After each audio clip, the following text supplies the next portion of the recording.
একদিন হযরত মুহাম্মদ সাল্লাল্লাহু আলাইহি সাল্লাম একটি গাছের নিচে সে বিশ্রাম করতেছিল। আর তখনই একজন শত্রু এসে তার তরবারি হাতে নিয়ে তাকে বলল যে, এখন আমার হাত থেকে তোমাকে কে বাঁচাবে? তখন মহানবী হযরত মুহাম্মদ সাল্লাল্লাহু আলাইহি সাল্লাম তিনি বললেন যে, আমাকে আল্লাহ বাঁচাবেন। এই কথা যখন বলল তখন ওই লোকটা অনেকটা ভয় পেয়ে গেল, আর তার হাত থেকে তরবারিটা পড়ে গেল।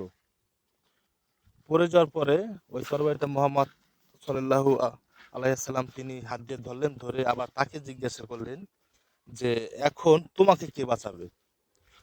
আর তখন ওই শত্রুটা অনেকটা ভয় পেল। ভয় পাওয়ার পরে সে বলল যে, আপনি অনেক ভালো একটি মানুষ। তাহলে এর থেকে আমরা কি বুঝতে পেলাম যে, শরীরে শক্তি থাকার পরও যে ব্যক্তি মানুষকে ক্ষমা করে দেয়, এটি হচ্ছে কোন চরিত্রবানের লক্ষণ? এটি আপনারা আমার কমেন্টে উত্তর দিয়ে যাবেন। ধন্যবাদ।